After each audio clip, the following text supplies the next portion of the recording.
Hello दोस्तों, स्वागत है आपका आपके अपने चैनल दी एग्जाम हेल्पर में। दोस्तों, इस वीडियो में हम देखने वाले हैं जो आपका एनवीएस जीएसए का रिजल्ट आया है और उसमें जो लिस्ट आपकी दी गई है वो किस आधार पर दी गई है। मेरिट वाइज लिस्ट दी गई है या रोल नंबर वाइज दी गई है या एप्लीकेशन जो आपका नंबर है उसके अकॉर्डिंग आपकी लिस्ट दी गई है। और जो लिस्ट दी गई है उसमें जो है किसका सिलेक्शन होने वाला है ये आप कैसे पता कर सकते हैं, तो ये हम जानेंगे। ठीक है। और साथ ही साथ इसके बाद एक वीडियो डालूंगा जिसमें बताऊंगा कि आपका जो एनबीएस का डॉक्यूमेंटेशन वेरिफिकेशन होने वाला है वहां पर आपको कौन कौन से इंपॉर्टेंट डॉक्यूमेंट्स ले जाने हैं और डॉक्यूमेंट का जो प्रोसेस रहेगा वो क्या रहेगा, और उसके बाद उसके आगे की जो प्रोसेस रहेगी जब आपका फाइनल रिजल्ट आएगा तो वो प्रोसेस क्या रहेगी वो हम इस वीडियो में देखने वाले हैं। साथ ही साथ मैं 2019 का जो टाइपिंग के बाद जो रिजल्ट आया था वो किस तरीके से आया था और इस बार क्या चेंजेस इस वाले जो रिजल्ट आया टाइपिंग का उसमें हमें क्या चेंजेस देखने को मिले हैं लास्ट ईयर के कंपैरिजन में, वो भी मैं आपको उसकी वीडियो में बताने वाला हूँ। तो वीडियो को पूरा और ध्यान से जरूर देखिएगा। ठीक है, चलिए। तो सबसे पहले मैं आपको इस साल की लिस्ट दिखाता हूँ कि आपका जो रिजल्ट है वो किस आधार पर बनाया गया है।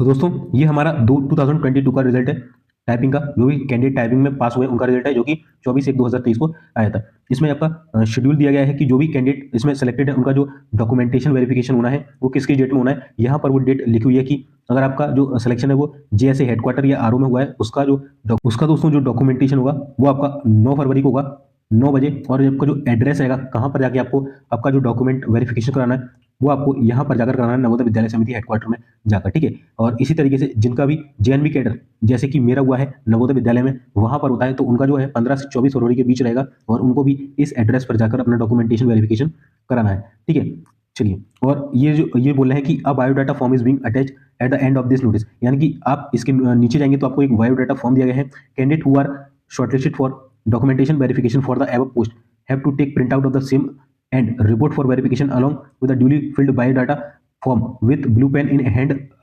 खुद की राइटिंग में लिख के आना है ब्लू पेन से। इसके जो नीचे आपको फॉर्म दिए गए दो अभी दिखाऊंगा उनको आपको ब्लू पेन में भर के ले आना है, हैंड राइटिंग से अपनी खुद की राइटिंग से लिख के ले आना है। ठीक है। At the reporting venue candidate, ये आपका रिपोर्टिंग वेन्यू रहेगा, है ना। Should not candidate should not fill the part second of the biodata form which is for the office use. ठीक है, यहाँ पर लिख दिया कि जो आपका पार्ट सेकंड है वो आपको नहीं भरना है, वो आपके ऑफिस यूज के लिए रहने वाला है। ठीक है, ये सारी बातें मैं आपको जो अगला वीडियो रहेगा डॉक्यूमेंट वेरिफिकेशन का उसमें भी बताऊंगा। ठीक है, इसमें ऊपर ऊपर से आपको बताता हूँ। ठीक है, इसके बाद हम लिस्ट देखेंगे कि लिस्ट आपकी किस आधार पर बनी हुई है। तो आप नीचे जाएंगे तो यहाँ पर आपको ये दो पार्ट दिए गए। ठीक है, ये सारे पार्ट। ठीक है, आपको इसको किस तरीके से बनना है वो हम डीवी वाले प्रोसेस में देखेंगे कि किस तरीके से आप इसको यहाँ पर भर सकते हैं। चलिए, अब मैं आपको ये बताता हूँ कि ये लिस्ट बनी हुई है किस बेसिस पर बनी हुई है। ठीक है, सबसे पहले हम ऊपर चले जाते हैं। ठीक है, काफी बड़ी लिस्ट है ये। ठीक है, सबसे पहले ऊपर आ जाते हैं हम। तो दोस्तों, ये हमारी लिस्ट है। इसमें जो ये वाली लिस्ट है ये है हेडक्वार्टर और आरओ के लिए। ठीक है, हेडक्वार्टर और जो आरओ में आपकी वैकेंसी थी ये उसकी लिस्ट है जिसके तहत आप देख सकते हैं इसमें जो आपको एप्लीकेशन सीक्वेंस दिख रहा है वो अकॉर्डिंग नहीं। यहाँ पर देखिए 78 से स्टार्ट होता है, यहाँ पर 96 है। ठीक है, यहाँ पर फिर से 76।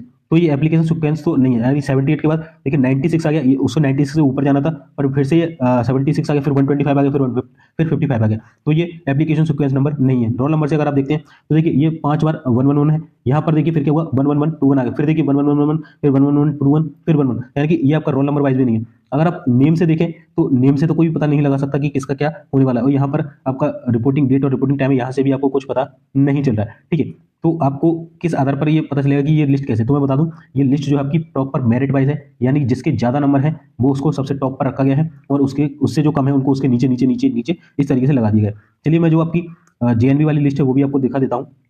ये है आपकी जेएनवी कैडर की लिस्ट। इसमें भी देख सकते हैं आप कि जो आपका एप्लीकेशन सीक्वेंस नंबर है वो गड़बड़ाया हुआ है। देखिए यहाँ पर 79 था, यहाँ पर 89 हो गया, यहाँ पर 115। ऐसा लग रहा है कि लिस्ट बढ़ रही है, बट अगले ही पल देखेंगे 132 है, ये भी ठीक है। ठीक है, ये भी आपको देखिए बढ़ता हुआ दिखेगा। ठीक है, यहाँ पर देखिए 79, 89, 115, 132, 116। देखिए 132 के बाद क्या है 116 आ गया, तो ये घट गया मार्क्स। ठीक है, यहाँ पर देखिए 126 हुआ, फिर से नीचे 78 आ गया, तो ये भी आपका सीक्वेंस नहीं है। यहाँ पर सेम रोल नंबर वाइज अगर आप जाते हैं तो देखिए 11121 चल रहा है, अब देखिए बीच में क्या आ गया 111 और 11। ठीक है, तो यहाँ पर भी सीक्वेंस नहीं, फिर से देखिए 11121 आ गया, तो ये सीक्वेंस भी यहाँ पर फॉलो नहीं करता है। बाकी ये आपका रिपोर्टिंग डेट है कि जैसे आपका नाम विजय कुमार है तो आपको 15 तारीख को जाना, सुबह 9 बजे वहां पर जाकर रिपोर्ट करना है। 9 बजे आपका जो है डॉक्यूमेंट वेरिफिकेशन वहां पर होगा।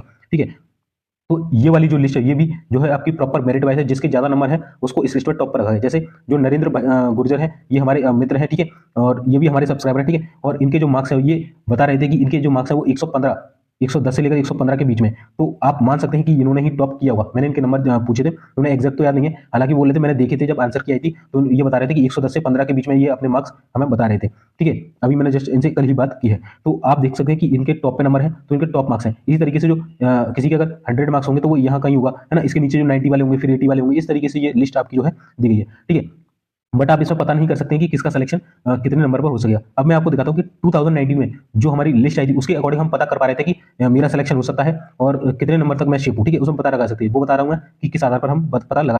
तो देखिए दोस्तों, ये है वो लिस्ट जिसमें आपको दिखा हुआ डेटेड 12/2021, 3 दिसंबर 2021 को लिस्ट आती है, जिसमें आपका जो ये है lower division clerk was publish by Navodaya Vidyalaya, ठीक है। ये जो लिस्ट थी, the list of candidate called for verification या document eligibility criteria along with date of verification and reporting time. Same आपकी जैसे हमारी भी लिस्ट आई थी कि आपको इस समय आना है और आपका टाइमिंग वगैरह दे रखी है। देखिए इस तरीके से कि ये जो नंबर है उनकी जो यहाँ पर क्वालिफाइड लिखा है और यहाँ पर डेट ऑफ वेरिफिकेशन और रिपोर्टिंग टाइम यहाँ पर लिख दिया गया, ठीक है। चलिए, अब इसमें क्या था, हम लोग तो दोस्तों इसमें भी आप पता लगा सकते हैं कि देखिए इसमें आप रोल नंबर वाइज जाएंगे तब भी ये मैच नहीं करता, एप्लीकेशन सीक्वेंस नंबर भी मैच नहीं करता, ठीक है। नाम से तो आप पता लगा ही नहीं सकते। बट यहाँ पर क्या था, आप ये पता लगा सकते थे कि आप सेफ जोन में है या नहीं। कैसे पता लगा सकते थे, जैसे मान के चलिए, है ना, एससी की यहाँ पर 22 वैकेंसी थी, ठीक है। और ऐसे आप मान के चलिए आपका नाम है, यहाँ पर नीचे आप सर्च मारेंगे तो ऐसे मान के चलिए ये एससी कैटेगरी का बंदा है, कोई मैं नीचे दिखाता हूँ, देखिए ऐसे मान के चलिए ये जगत सिंह है, ठीक है। और 22 वैकेंसी थी एससी में, मान के चलिए 22 वैकेंसी थी, ठीक है, नोटिस में 22 थी और ये है जगत सिंह। तो अब ये कैसे श्योर हो कि इनका सिलेक्शन, क्योंकि ये लिस्ट जो है मेरिट वाइज है, ये भी लिस्ट आपकी मेरिट वाइज थी। अब ये कैसे श्योर हो कि इनका सिलेक्शन है, तो इन्होंने क्या किया होगा, इन्होंने नीचे से गिना कि मेरा नीचे से नंबर कौन सा, एक, यानी कि एक एससी का कैंडिडेट है, क्योंकि एनबीएस वालों क्या करते हैं, जो जिसकी कैटेगरी होती है उसको उसी में रखते हैं, ठीक है। जनरल वालों में नहीं डालते हैं। हो सकता है इस बार डाल दें, लास्ट ईयर उन्होंने कुछ भी नहीं डालता, जो जिस कैटेगरी में है उसको उसी कैटेगरी में उन्होंने रखा था, ठीक है। तो इन्होंने गिना एससी का, अभी तक एक बंदा इनको दिखा था, ठीक है। इस तरीके से मैं और आपको गिन के बताता हूँ। देखिए एक यहाँ पर दिखा कि दो गए यहाँ पर, ठीक है। और नीचे हम चलते हैं, तो नीचे आप जाएंगे तो नीचे नीचे आएंगे तो यहाँ पर केवल 2 बंदे हैं। तो अब देखिए इनका भले ही ये सीक्वेंस नंबर ज्यादा था, बट इन्होंने देखा कि ऊपर एक एससी का था और एससी का जो दूसरा बंदा था वहां पर इनका नाम था जगत सिंह। तो मान के चलिए एससी के 22 वैकेंसी थी, 22 में से जो दूसरा नंबर था सिलेक्शन का वो इनका था,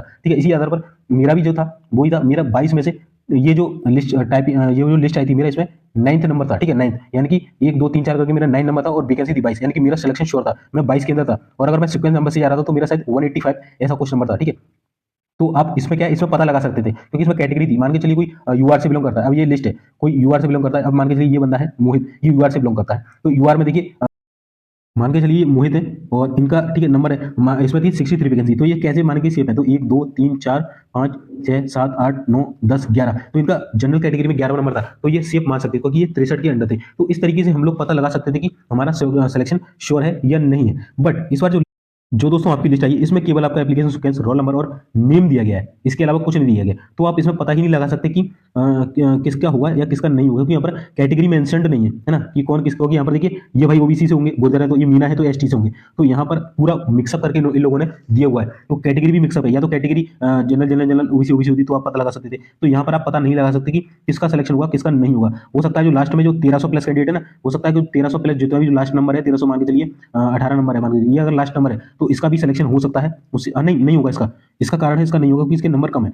बट ऐसा हो सकता है कि इसकी कैटेगरी में इसके नंबर ज्यादा हो तो इसका हो सकता है। अगर मेरिट वाइज देखें तो इसका नहीं होगा, बट हो सकता है कि एसटी मान के चलिए वो एसटी कैटेगरी का बंदा है और उसका सबसे लास्ट में नंबर है, तो उसका हो सकता है कि उतने ही कैंडिडेट मिले हों उनको। तो यहाँ पर कोई भी श्योर नहीं है कि किसका सिलेक्शन हो जाएगा किसका नहीं होगा, क्योंकि इसमें आप बिल्कुल भी पता नहीं लगा सकते। हालांकि हाँ, ऊपर वाले जितने भी कैंडिडेट हैं जो कि 600 की लिस्ट में आते हैं वो तो अपने आप को श्योर माने, क्योंकि 600 शायद 72 वैकेंसी के अप्रोक्सीमेटली वो तो श्योर है। उसके नीचे वाले भी हो सकते हैं क्योंकि इसमें क्या कैटेगरी मिक्स है, ठीक है। कैटेगरी क्या है इसमें मिक्स है, तो है ना, 600 वाले तो हैं, बट उसके बाद वाले भी हो सकते हैं। यहाँ पर कैटेगरी पूरी मिक्स चली है, तो आप नहीं बता सकते कि किसका सिलेक्शन हो जाएगा किसका नहीं होगा। तो ये मैंने बता दिया, लिस्ट आपकी मेरिट वाइज है, बट ये पता नहीं लगा सकते कि इसका हुआ किसका नहीं। तो आप लोगों से यही बोलूंगा कि आप डॉक्यूमेंट वेरिफिकेशन के लिए जाएं और अच्छे से अपना वेरिफिकेशन जो है कराएं। अब नेक्स्ट वीडियो में आपको बताऊंगा कि जो आपका डॉक्यूमेंट वेरिफिकेशन होता है वो किस तरीके से होता है, कौन कौन से डॉक्यूमेंट आपके चेक किए जाएंगे और मेरे साथ क्या प्रोसेस रही थी, कौन कौन से डॉक्यूमेंट चेक किए गए थे और उसके बाद फाइनल रिजल्ट आने में कितना समय लगा था, वो भी मैं आपको इस वीडियो में बताने वाला हूँ। नेक्स्ट वीडियो जो आएगा, मिलते हैं फिर नेक्स्ट वीडियो में। तब तक के लिए चैनल को सब्सक्राइब कर लेना और कोई अपडेट हो, जो भी अपडेट होती है मैं टेलीग्राम चैनल पर डाल देता हूँ जिसका नाम है द एग्जाम हेल्पर, उसे भी जाके आप सर्च करेंगे तो मिल जाएगा, या नीचे लिंक है उसे भी आप जाके ज्वाइन कर सकते हैं। मिलते हैं फिर नेक्स्ट वीडियो में, तब तक के लिए जय हिंद जय भारत।